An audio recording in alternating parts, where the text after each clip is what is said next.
अस्सलामुअलैकुम बच्चों, मैं हूं आपका टीचर मोहम्मद असद असलम और आप देख रहे हो 02++। तो आज का हमारा लेक्चर है CS201 introduction to programming, lecture number 5। Summary में हमारे पास क्या है?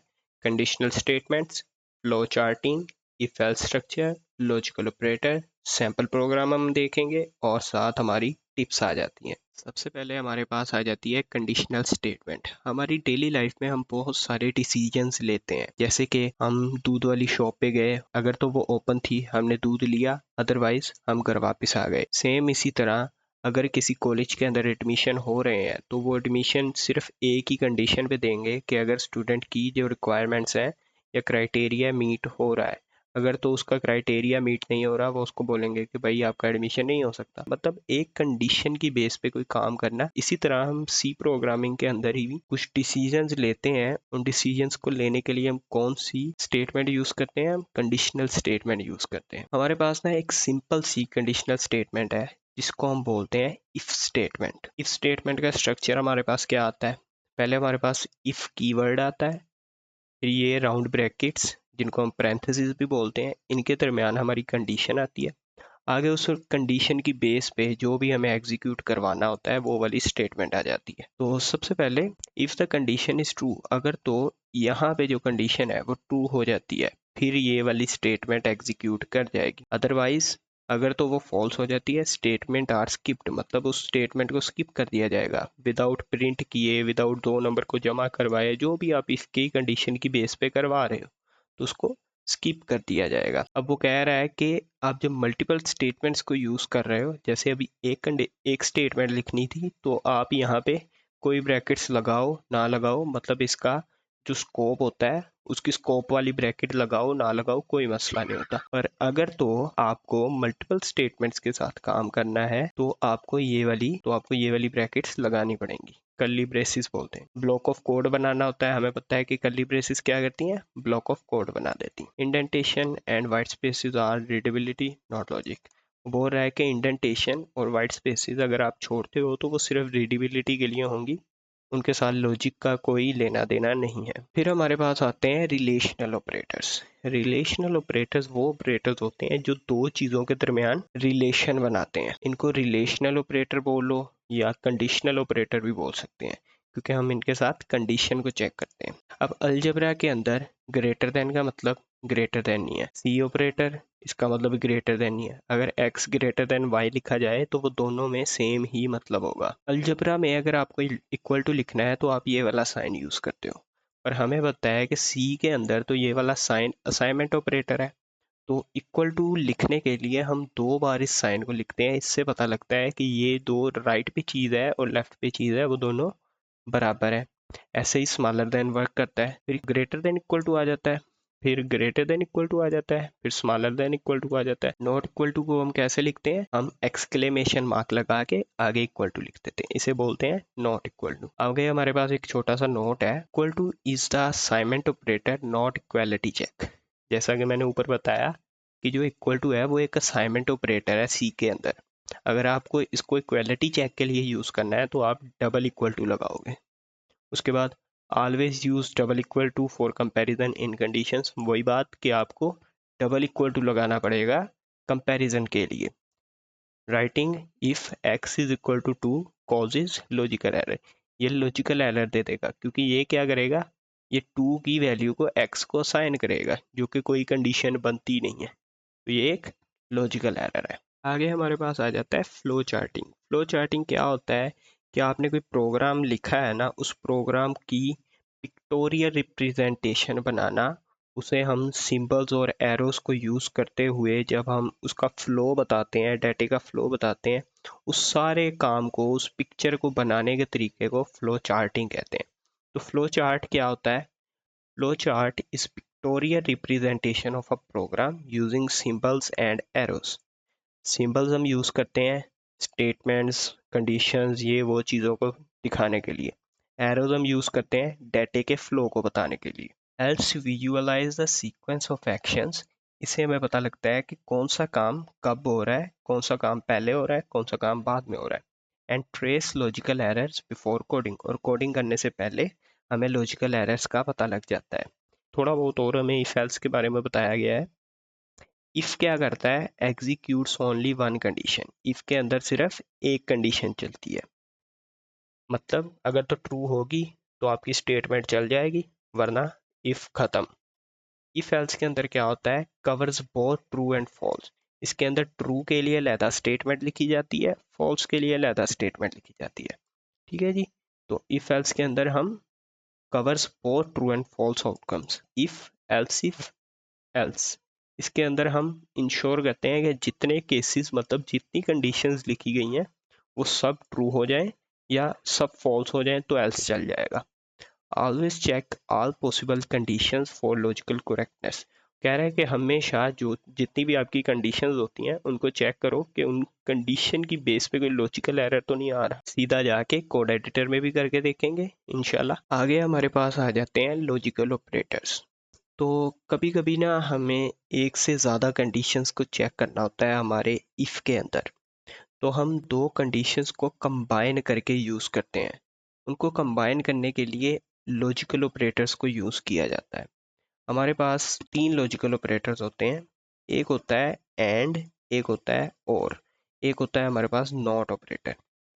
एंड के अंदर क्या होता है, both conditions must be true. अगर तो इफ के अंदर दो कंडीशंस लिखी गई हैं और उनको एंड ऑपरेटर के साथ कंबाइन किया गया है, तो इसका मतलब है कि अगर तो वो दोनों कंडीशंस ट्रू होती हैं फिर ही हमारा प्रोग्राम चलेगा, या उसके अंदर एंड इफ के अंदर जो कुछ भी है वो चलेगा, वरना वो नहीं चलेगा। जैसे कि एग्जांपल लेते हैं, a boy is selected in basketball team, कि बास्केटबॉल की टीम के अंदर एक बच्चा सिलेक्ट होगा, किसकी बना पे, अगर एज बढ़ी हुई है 18 से एंड हाइट उसकी बढ़ी हुई 6 से। बात क्या हो रही है, अगर तो बच्चे की एज 18 से बड़ी होगी और उसकी हाइट 6 से बड़ी होगी फिर ही उसको बास्केटबॉल टीम के अंदर सेलेक्ट किया जाएगा, वगरना उसको सिलेक्ट नहीं किया जाएगा।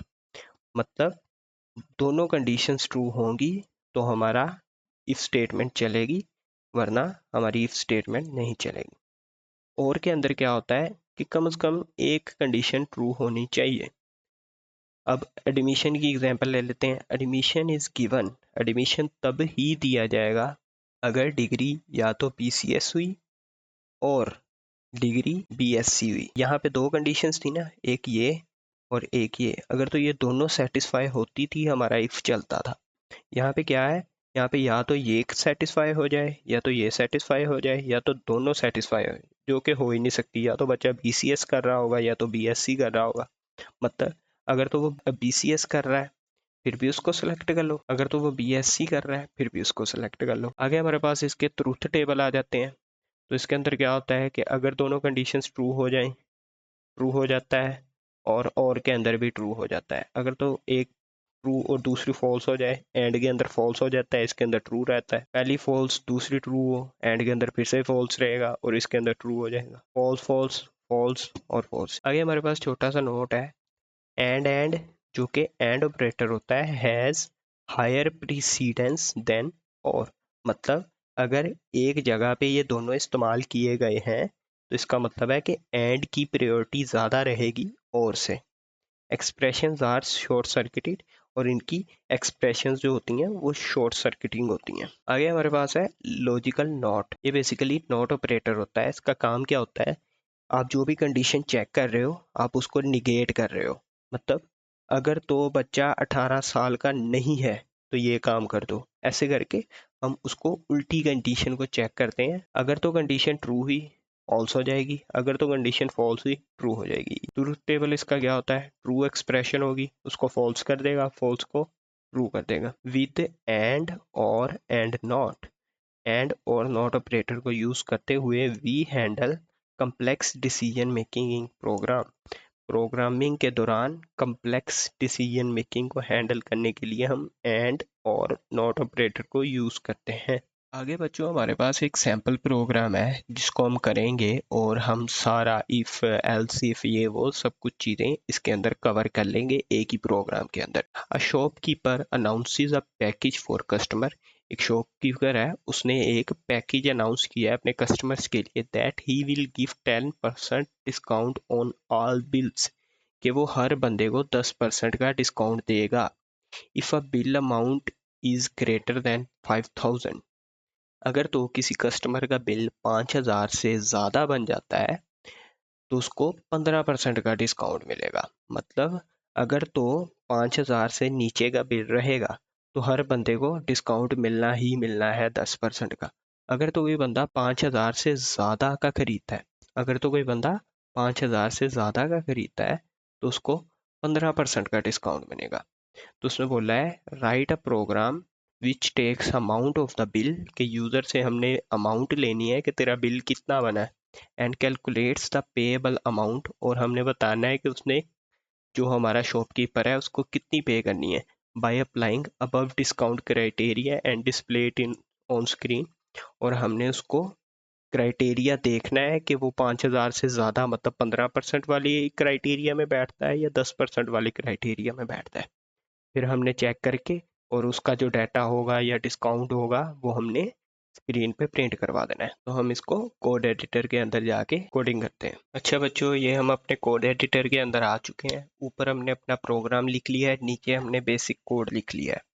तो प्रोग्राम हमारा क्या है, हमने यूज़र से उसका बिल लेना है, उसके बाद उसके ऊपर हमने चेक करना है उसने टोटल अमाउंट कितनी पे करनी है आफ्टर डिस्काउंट। अगर तो उसका बिल 5000 से कम होगा तो उसको 10% डिस्काउंट मिलेगा।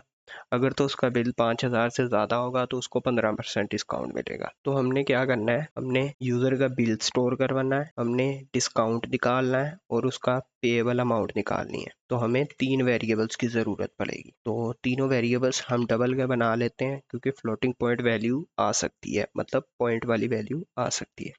तो बिल बिल वाला वेरिएबल बिल के लिए, उसके बाद डिस्काउंट वाला वेरिएबल डिस्काउंट के लिए, पेएबल का एक वेरिएबल बना लेते हैं, इसके अंदर हम पेएबल अमाउंट स्टोर करवा देंगे। सबसे पहले हमें यूज़र से उसका बिल लेना पड़ेगा। हमने बोला सी आउट लिख के इंटर योर बिल, जो भी उसका बिल होगा वो हमें लिख के दे देगा। तो हम सीन को यूज़ करते हुए उसको हमारे बिल वाले वेरिएबल के अंदर स्टोर करवा देंगे। हमने बोला कि जो हमारा डिस्काउंट है वो कितना होगा, वो हमारा जो बिल होगा उसका 10% होगा, 10% 0.10। तो ये हमने तमाम बिल्स के ऊपर अप्लाई कर दिया। डिस्काउंट निकाला है कि डिस्काउंट अपना कितना होगा, हमारा जो भी बिल होगा हम उसको 0.10 के साथ मल्टीप्लाई करेंगे, उसका 10% डिस्काउंट निकल आएगा।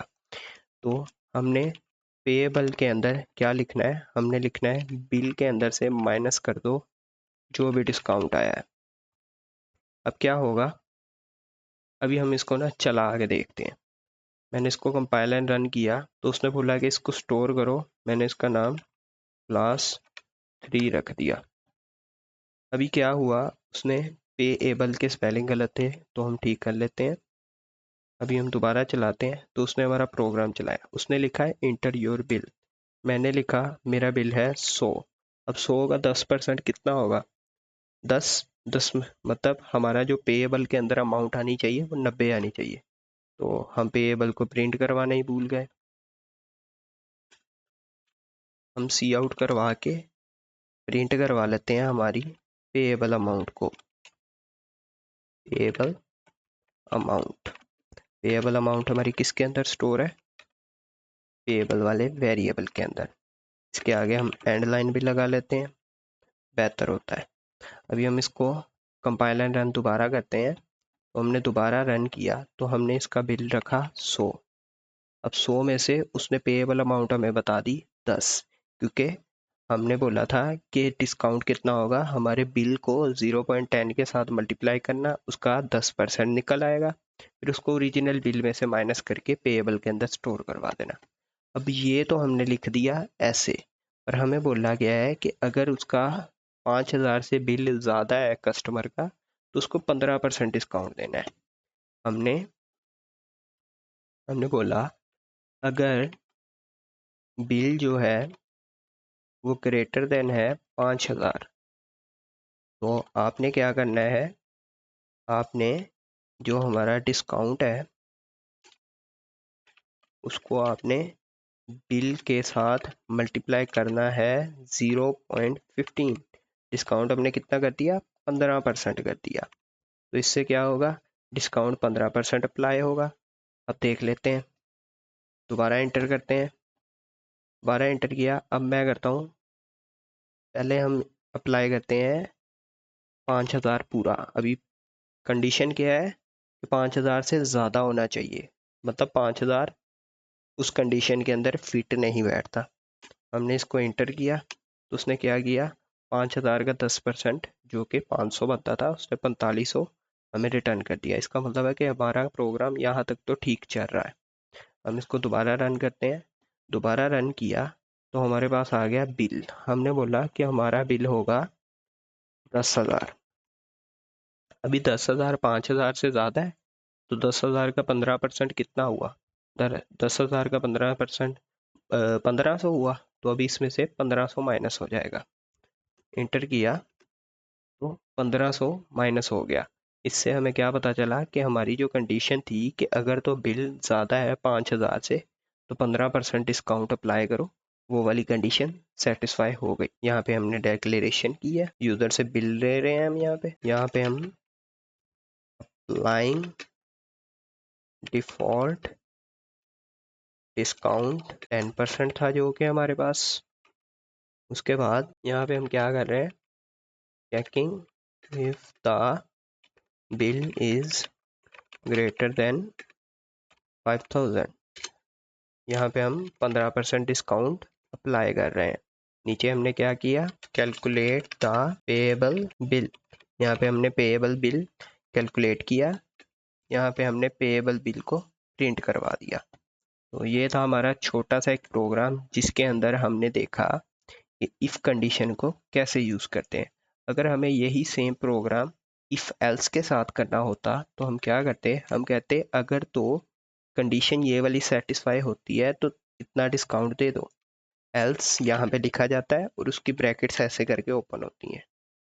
तो हम कहते हैं अगर तो ये कंडीशन फॉल्स हो जाती है तो आप ये वाली जो लाइन है इसको उठा के यहाँ पे डाल दो। अगर तो ये कंडीशन ट्रू हो जाएगी तो 15% डिस्काउंट लग जाएगा, वरना फॉल्स हो जाएगी तो 10% लग जाएगा। मतलब ये कंडीशन अगर तो ट्रू होती है तो इन ब्रैकेट्स के अंदर जो कुछ होगा वो चल जाएगा। अगर तो ये कंडीशन फॉल्स हो जाती है तो एल्स के आगे जो ब्रैकेट्स हैं उनके अंदर जो कुछ होगा वो चल जाएगा। ये था हमारा छोटा सा प्रोग्राम। तो आप भी 2-3 प्रोग्राम करना, सैम्पल प्रोग्राम, जिससे आप क्या इफ एल्स वाला काम ठीक हो जाए। आपको इफ एल्स पता लग जाए कि इफ क्या है, कैसे यूज़ करते हैं, और एल्स क्या है, कैसे यूज़ करते हैं। टिप्स हमारे पास आ जाती हैं, always put the braces in if else structure. मतलब इफ के बाद जो हम राउंड ब्रैकेट्स हैं वो हमेशा डालनी ही डालनी होती है। Type the beginning and ending braces before typing inside them. मतलब अगर हमें पता है कि पहली ब्रैकेट लगानी है तो उसकी दूसरी एंडिंग ब्रैकेट भी लगानी है, वरना एरर आ जाएगा। Indent the body statements of an if else structure. Indentation रखनी चाहिए, लाजमी नहीं है पर रखनी चाहिए, क्योंकि इससे रीडेबिलिटी और अंडरस्टैंडिंग अच्छी हो जाती है। Be careful while combining the condition with logical operators. Logical operators को यूज़ करते हुए जब आप दो कंडीशंस को कंबाइन करते हो तो वो कह रहा है तब केयरफुल रहिएगा। ये हमने अभी की नहीं है, आगे किसी लेक्चर के अंदर कोई सैम्पल प्रोग्राम आएगा जिसके अंदर बहुत ज़्यादा ज़रूरी हो जाएंगी ये, वो हम फिर इस्तेमाल करके भी देख लेंगे। उसने बोला है कि इफ़ एल्स को यूज़ करो क्योंकि इसके अंदर इफ़ के साथ ट्रू केस जुड़ा होता है, एल्स के अंदर फॉल्स केस जुड़ा होता है। Instead of number of single if selections, if अगर आप एक सिंगल इफ को यूज कर रहे हो ना, इसके अंदर एक चीज होती है, ट्रू हो जाए ठीक है, वरना कोई बात नहीं। तो ऐसे करके वो बोल रहा है कि इफ एल्स को यूज करो, सिंगल इफ को ना यूज करो। तो ये थी हमारी छोटी छोटी सी टिप्स। इंशाल्लाह हम अगले लेक्चर्स में और अच्छे से प्रोग्रामिंग करेंगे और ज़्यादा कोडिंग करेंगे। इस लेक्चर में इतना कोई खास कोडिंग वाला काम नहीं था, एक ही प्रोग्राम था जो मुझे लगा कि इम्पोर्टेंट है तो हमने कर लिया है। तो इंशाल्लाह अगले लेक्चर्स में हम इसके अंदर जो ऑपरेटर्स पढ़े हैं उन ऑपरेटर्स को डिटेल में देखेंगे। एंड ऑपरेटर, और ऑपरेटर, नॉट ऑपरेटर, वो सेम चीज़ें हैं। आपने क्या करना है, आपने जहाँ पे हमने इफ़ की ब्रेसिस के अंदर सिंगल वो लिखी थी, कंडीशन लिखी थी, वहाँ पे आपने एंड का सिंबल लगा के आगे दूसरी कंडीशन भी लिख देनी है। तो ऐसे करके एंड हो जाएगा और भी ऐसे ही चलेगा। और एंड पे नोट आ जाता है, नोट के अंदर हम कंपैरिजन नहीं करते, हम सिंपली लिखते हैं अगर ये चीज़ ट्रू है ये कर दो, अगर चीज़ ये फॉल्स है ये कर दो, बस सिंपली इतनी चीज़ हम देखते हैं। तो इंशाल्लाह अगले लेक्चर्स में और कोडिंग करेंगे और अच्छे से पढ़ेंगे और थ्योरेटिकली भी करेंगे और प्रैक्टिकली भी करेंगे। तब तक के लिए अल्लाह हाफिज़, मिलते हैं अगले लेक्चर में।